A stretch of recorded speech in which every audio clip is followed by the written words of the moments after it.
Hey, today we're going to be doing a reaction video to CNBC's Make Its latest video. And this looks like a new series they just started called Unlocked. But if you guys haven't seen MSNBC Make Its channel before, they often have this series called Millennial Money, where they talk about how millennials think about money, how they make money, how they spend it, their housing, their investments, tons of things around money. So I'm always interested. And today's reaction video is actually inspired by Graham Stephan, who's probably the biggest finance YouTuber out there. He's done lots of reaction videos to another series called Millennial Money from MSNBC Make It. And some of my favorite episodes of his, actually. And he actually made it onto the show about a year ago, talking about him and his mindset around millennial money. And hopefully I'll make it on MSNBC Make It one day. Who knows? So, without further ado, let's see what this video is about, and let's see what I think. So the description here, Nikki Lee, 26, lives with her husband Dylan in a one-bedroom apartment in New York City's Gramercy Park. Together they pay $3,800 a month in rent. Nikki works as a data scientist at Spotify, a good paying job. Dylan is a lawyer, also a very good paying job. So it makes sense that their rent is $3,800. Yeah, so Unlocked is a new series of theirs, focused on how much people across the US spend on their housing, what they get for their money, and what they had to sacrifice to make it happen. Housing's a big part of your personal finances. So if you're able to keep this in check and have reasonable housing, you'll be fine. Let's see how this couple pulls it off in New York City. Upfront costs were probably around like $15,000 because we had to pay first month's rent, the security deposit, and then the broker's fee. Hi, welcome to my New York City apartment. I like this so far. My name is Nikki. So in context, the title alone caught my eye because I don't know about you guys, but $3,800 or $3,800 a month in rent feels like a lot to me. I mean, I live in Orange County, which is one of the more expensive places to live in the country, and my mortgage is way less than this, right? But totally understandable if you live in the Bay Area, you live in New York, live in really nice apartments. I guess $3,800 is reasonable, but seems like a lot. But let's see. I'm 26 and I live in New York City in a one-bedroom apartment with my husband, 26. and we pay $3,800 a month. I don't know about you guys, but do you remember when you were 26, how much you were paying for rent? Nowhere near this much, right?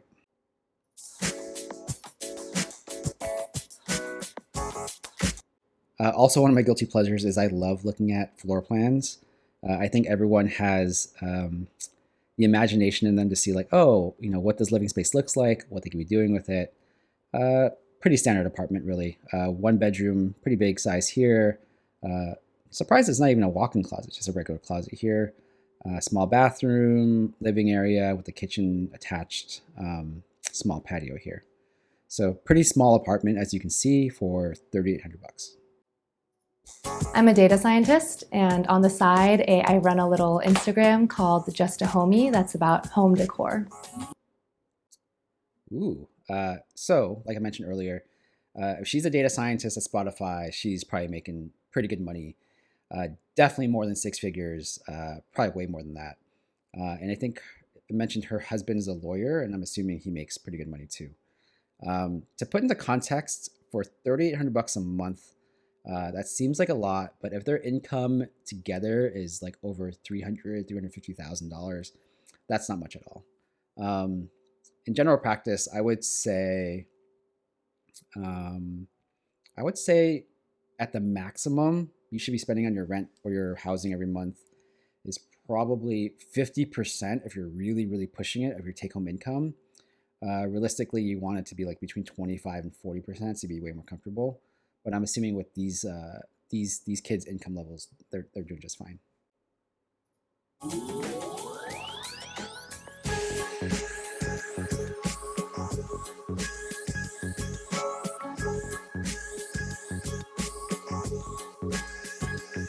So when we first moved in, Utilities, that's pretty normal, right? Everyone pays about that much. Rent was $4,000, and that was like right at the edge of our budget. But this past year, when we renewed our lease, we were able to negotiate it down to $3,800.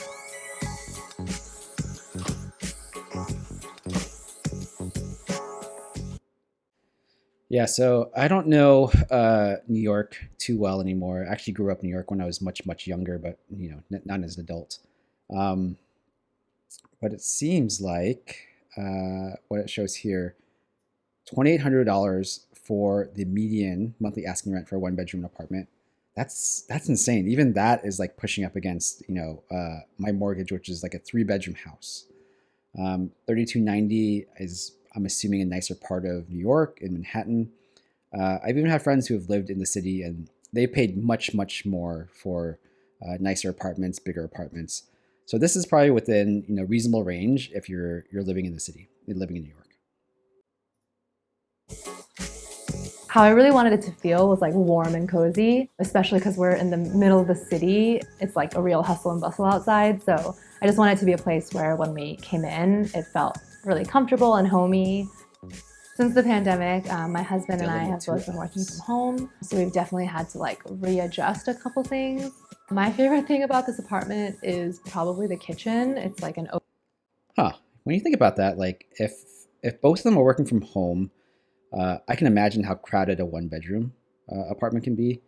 I've been working from home, and I've been okay because I have my own office space upstairs. But yeah, having a one-bedroom, two people working from home, it's got to be tight, right? Open plan kitchen, and it has a lot of counter space, and it's modern. One of the biggest ways that we try to save money is by cooking and not eating out, just because that can add up really fast. So in order for like us to be motivated to cook, we just wanted to have a kitchen that was like, you felt good being in it. My least favorite thing about our apartment. Yeah, like I've noticed in the apartments I've lived at a few years ago, like having nice kitchens is always really cool because it welcomes guests over. It's a nice place to hang out. And I'm totally with them where like I've saved so much money since the pandemic eating at home. My wife's been cooking a lot, and that also saves a ton of money versus eating lunch every day, eating out every day. So I'm totally with them right here. Is probably the lack of natural light. We're north and east facing. I think if anything during the pandemic, the lack of natural light has like gotten to my head. But I just think given like all the other things that this apartment had, it was something that I would have Ooh, the Himalayan salt lamp that everybody has. Even I have one. To compromise on. I mean, having natural light doesn't save me money like having like a good kitchen does. So my husband and I were going to get married in October 2019, and we were only going to be in the city because we were traveling back and forth between here and California, and we had about a week time in the city where we could look for our apartment. We used a service called Lofty, which is a brokerage which helped us line up all of our open houses in like 1 or 2 days. And so for this apartment, we had seen it on Street Easy. And so we just told our broker, hey, we found this place, we want to see it. And he set up an open house for us, and we got to come, and that's how we found the place. So for the application process, because it's a co-op, it's a little bit more strict than normal. So we had to. Ooh, what board games do they have? Catan, Classic, Dominion's great. Splendor, I don't think I've played that one. Clue and Scrabble in these little vintage bookshelf boxes. That's pretty sweet. Codenames is great. If you guys haven't played Codenames and Resistance, good too. Nikki, Dylan, I respect your game board or your board game choices. To, of course, show like our bank statements, proof of income. We also had to get personal and professional references. We also gave like a full financial statement. So all of our assets and everything were invested in. It definitely takes some effort to collect all of that, but once we had that in, it was a couple weeks. And then you also have to go through an interview with the board of the co-op. So we came here and we sat down with like 5 people on the board, and they just asked us questions, and it was pretty casual, but I think they just wanted to like get to know us. I like how she said they had an interview with 5 people and it was pretty casual just to get a co-op apartment. Seems nuts, but I guess that's what you got to go through to get these types of apartments in New York.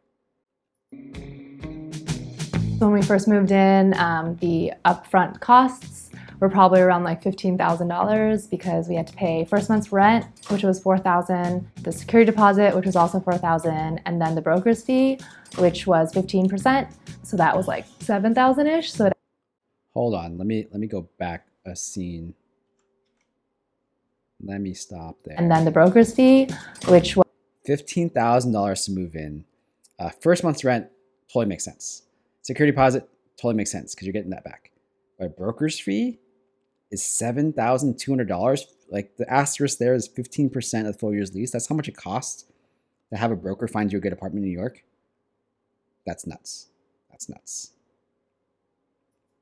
Was 15%. So that was like $7,000-ish. So it ended up being a total of $15,000.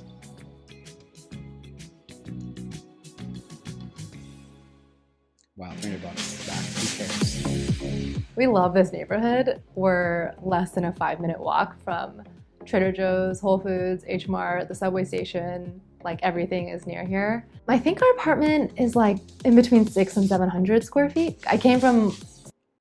I guess having access to New York City and everything close to you is quite the experience, especially if you're like in your mid-20s, like prime of your life, ready to explore, hang out with people, socialize. Obviously, it sort of sucks during pandemic because you can't really take advantage of all that. But city life, having those things quick to access, it's a nice benefit. A tiny apartment that was like 300 square feet, so this definitely feels a lot bigger. And we're only 2 people, and we like each other. I like how she said their new apartment is 600 to 700 square feet, which feels huge compared to 300, which is it's all relative, right? But imagine paying $3,800 a month for 700 square feet. I'm not sure where you guys live at, but comment down below like what your living space looks like and how much you're paying in rent. I'd love to know. So I guess it's not a big deal to be in this space. So this is our kitchen. It's a really nice kitchen though. Like it's modern, it's nice, big range top. Looks like there's good organizational stuff there. For a small kitchen, I think that's just fine.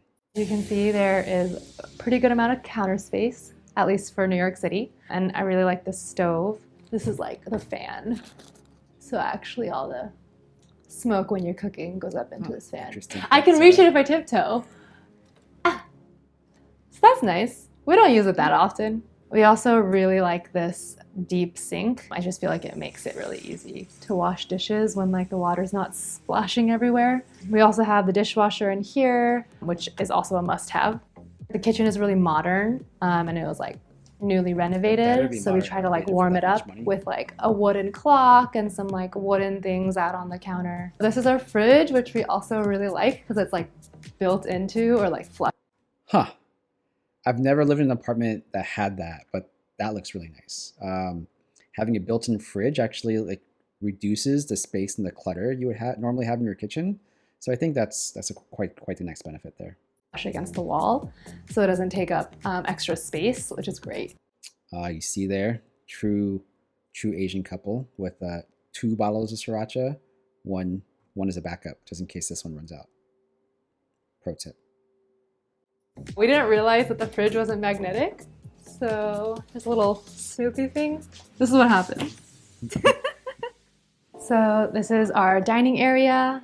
We just put it right next to our kitchen. Our dining table is a CB2 dining table that I think is originally around like 300, but we got it off Facebook Marketplace for like 100. We also got our bar stools, which are West Elm bar stools that are usually like $200 each. And we got 2 from Facebook Marketplace for $150. Okay, so 2 for $150. I guess that's $75 each compared to $200 from West Elm directly. I guess that's not too bad. I wouldn't mind paying $75 for nice bar stools. Total. I worked at my dining table for like 6 months, and then as soon as I started feeling a little pain, I was like, I need to get a desk. And it's a standing desk, which is super nice. So, yay! So this is our. I wonder how much standing desk companies have profited from the pandemic. How many people have bought new desks for their home setups? Just curious. Living room. We've, I think, made it really cozy with this big rug that definitely like brings the space together. This is where we basically spend all of our time. All right, I'm gonna pause here, and this is for Eunice at home, my fellow YouTuber friend. What is your take on this home decor style? What would you change? What do you like and what don't you like? Comment down below. We have our bookshelf with all of our books. We actually like took the couch like significantly farther away from the wall, and behind all of this is our storage. So you have like all of our suitcases, well, half of our suitcases back here. Oh, that's sort of smart. So it's like one, It's two, like three jump suitcases. space. So this is the bathroom. It's also been renovated. You guys see that? I think that's pretty neat. I guess if you're living in a small space like that, having a junk space is not really an option. So I think that's a smart way to hide suitcases, other knickknacks, and things behind the sofa. Suitcases. So this is the bathroom. It's also been renovated, so it's pretty modern and clean, which we love. You've got like all the storage cabinets with mirrors. And my favorite part about the bathroom is the rain shower.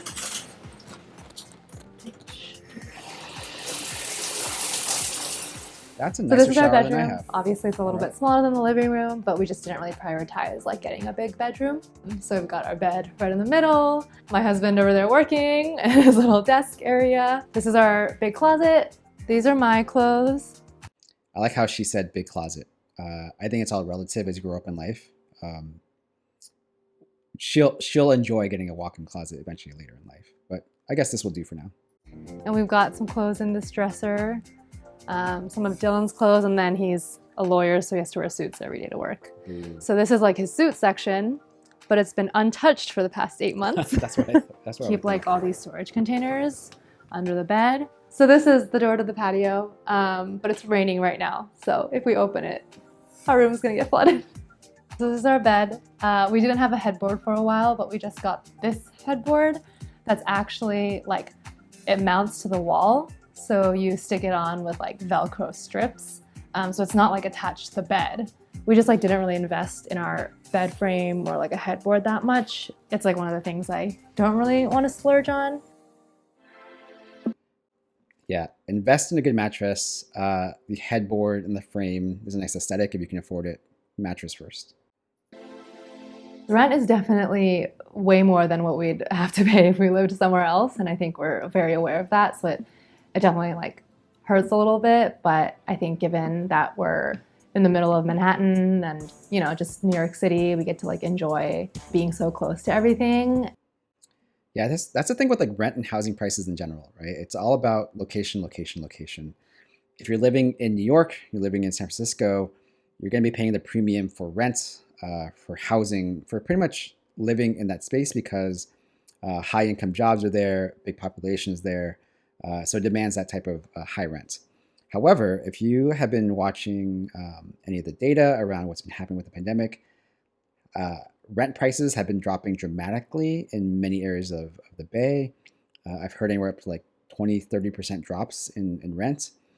I would assume the same thing is happening in New York. And that's because I think a lot of people are moving out of those cities and now thinking about working remotely from other areas of the country that are much cheaper. So which is, you know, pulling prices down a little bit. Long-term ramifications of what this means is yet to be seen, but definitely something to be keeping an eye out. I think that's kind of what it takes. I think for the rent that we're paying, we got a really good deal. We don't really know how long we're planning on staying. We just renewed our lease, so we're definitely here for another year. And I think we're just gonna take it year to year. We did want to buy, I mean, we do want to buy eventually. How would you even buy a house in New York? Well, maybe they're not thinking of living in New York, but like buying like a small apartment or a condo in New York's got to be like $1 million or north of that, right? At this price, at least. Can you imagine buying a condo or apartment of this size for $1 million? That's how much this would cost, right? But yeah, the New York market is just pretty tough. It really sucks to like rent and just like throw money out the door every month. But yeah, just buying, I just don't think we're ready for there yet. Oh my God, there's another video. I didn't know that they had this one, but I will cover that another time. Well, that was pretty good for the first episode of Unlocked that I've watched. I don't think it's as good as Millennial Money, which covers a bigger picture of how people spend their money and how they make their money and how they think about money. But this specifically about housing, it's really interesting to see how much people are paying to live in places like New York or San Francisco or wherever else in the country they decide to cover. But some best practice advice to end out this video. When you think about housing costs for yourself, really try to think through how much of your take-home income you're spending on rent or mortgage. And rule of thumb there really is, if you're able to keep it like 25 to 30% of your take-home income is spent on your mortgage or rent, like you're in a great spot, like super good spot. If you're a little bit younger and you maybe don't make that much income, maybe pushing it to like 40% could be okay. But if you're getting close to like 50% or higher, like you're definitely paying way too much for housing. Definitely downgrade and make some more money before you decide to get a bigger place or a bigger apartment. If you guys are willing to share, let me know in the comments below, like how much rent is in your area where you guys live, and if you guys think that it's a fair price. And I remember the first time I had to pay rent, and this was like during college. This was like $500 a month and sharing a room with a couple of my friends. And that was a lot of money back then, right? So I can't imagine having to pay this much right out of college or a couple years out of college. Do you guys remember how much rent you had to pay the first time you had to pay rent living away from home? If you do remember, feel free to comment down below. I'm curious how much your first soiree into rent was. And of course, thank you always. Thanks for watching. If you like this video, like this format, please give this video a like. If you want to see more weekly videos on how to get wiser with your money, definitely consider subscribing. And as always, thanks for watching. I'll see you next time.